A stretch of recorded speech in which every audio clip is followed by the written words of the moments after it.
வணக்கம். இன்னைக்கு நம்ம பார்க்க போறது, நம்ம பிரெக்னன்சி இருக்குமான்றத எப்போ நம்ம செக் பண்ணி பார்க்கலாம்? எந்த டைமில் செக் பண்ணி பார்க்கலாம்? அப்படின்றத பத்தி தான் இந்த வீடியோல நம்ம பார்க்க போறோம். பொதுவா பிரெக்னன்சிக்கு ட்ரை பண்ணுறவங்க, ஸோ அந்த 30த் டே வந்தோனே நம்ம உடனே செக் பண்ணணும்னு நினைப்போம். ஸோ அது எல்லாருக்குமே உண்டான ஒரு இயற்கையானது தான். ஸோ எப்போவுமே நார்மலாக உங்களுக்கு regular period 30 days once, 28 days once வருதுன்னா, நீங்கள் தாராளமாக நீங்கள் 30th 31st அன்னைக்கு நீங்கள் செக் பண்ணி பார்க்கலாம். ஸோ அதுலேயே உங்களுக்கு மைல்டாக உங்களுக்கு தெரியறதுக்கான வாய்ப்பு இருக்குது. ஸோ உங்களுக்கு அக்யூரேட்டாக தெரியணும்னா, அதுலேருந்து ஒரு 1 வீக் வெயிட் பண்ணி நீங்கள் செக் பண்ணி பார்த்தீங்கன்னா, உங்களுக்கு கிளியராக தெரியும்.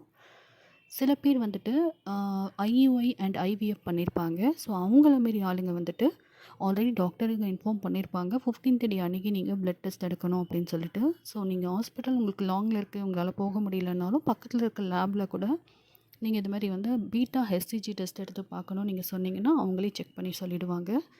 ஸோ எப்போவுமே 30th டே அந்த 15 டேஸ் கழித்து நம்ம ஐயுஐ ஐவிஎஃப் பண்ணவங்க செக் பண்ணும்பொழுது சில பேருக்கு லெஸ் தென் 5க்குள்ளே இருக்கும். 1 to 5க்குள்ளே இருக்கும். அந்த மாதிரி இருக்கிறவங்க பயப்படாதீங்க. நீங்கள் நார்மலாக எப்படி இருப்பீங்களோ அதே மாதிரி இருங்க. கொஞ்சம் ஹெல்த்தியாக இருங்க. ஸோ அந்த மாதிரி இருந்தாலே உங்களுக்கு வந்து அது வந்து லெவல் ஏறத்துக்கான வாய்ப்பு ரொம்ப அதிகமாக இருக்குது. ஸோ என்னுடைய ரிப்போர்ட்டு தான், நான் உங்களுக்கு ஒரு காப்பி தான் உங்களுக்கு வந்து நான் ஃபோட்டோவாக போட்டிருக்கேன்.